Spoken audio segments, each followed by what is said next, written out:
हम बात करेंगे 2025 में पास हुए वक्फ बोर्ड संशोधन बिल के बारे में, जिसे भारत के मुस्लिम समुदाय के लिए संवैधानिक हमला बताया जा रहा है।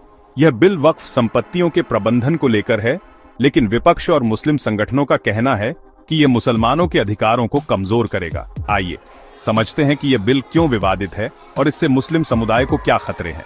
वक्फ संपत्तियों पर मुस्लिम नियंत्रण, कमजोर नॉन मुस्लिम सदस्यों की नियुक्ति। बिल के तहत वक्फ बोर्ड में गैर मुस्लिम सदस्यों और सीईओ को शामिल किया जाएगा।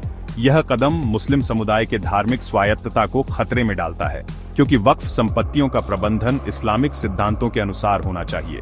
सरकारी दखल संपत्ति के दावों का अंतिम फैसला सरकारी अधिकारी करेंगे, जिससे वक्फ बोर्ड की शक्तियां कम होंगी। ऐतिहासिक संपत्तियों का खतरा, दस्तावेजों की अनिवार्यता। सदियों पुरानी वक्फ संपत्तियां जिनके पास कानूनी दस्तावेज नहीं है, उन्हें अब वैध साबित करना होगा।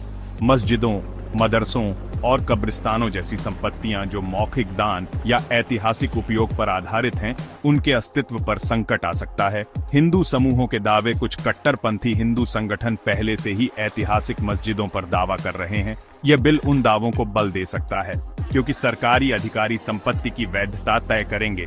संवैधानिक अधिकारों का हनन। अनुच्छेद 26 का उल्लंघन। भारतीय संविधान का अनुच्छेद 26 धार्मिक अल्पसंख्यकों को अपने धार्मिक संस्थान चलाने का अधिकार देता है। इस बिल से मुस्लिम समुदाय का यह अधिकार छीना जा रहा है। सांप्रदायिक विभाजन। विपक्ष का आरोप है कि यह बिल बीजेपी की सांप्रदायिक राजनीति का हिस्सा है, जो हिंदू मुस्लिम एकता को तोड़कर चुनावी फायदा उठाना चाहती है। आर्थिक और सामाजिक नुकसान। संपत्ति का दुरुपयोग। वक्फ संपत्तियों से मिलने वाली आय मदरसों, अनाथालयों और गरीबों की शिक्षा पर खर्च होती है।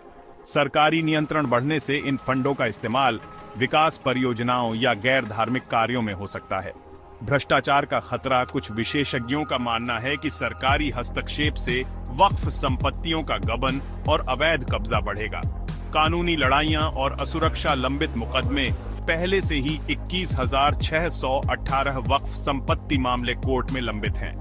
नए नियमों से यह संख्या बढ़ सकती है, जिससे मुस्लिम समुदाय को कानूनी खर्च और अनिश्चितता का सामना करना पड़ेगा। सामुदायिक विश्वास का क्षरण। बिल के बाद मुसलमानों में यह डर बढ़ गया है कि उनकी धार्मिक पहचान और संपत्तियां सरकार के निशाने पर हैं। निष्कर्ष, यह बिल मुस्लिम समुदाय के लिए सिर्फ संपत्ति का सवाल नहीं, बल्कि उनकी धार्मिक स्वायत्तता और संवैधानिक अधिकारों का मुद्दा है।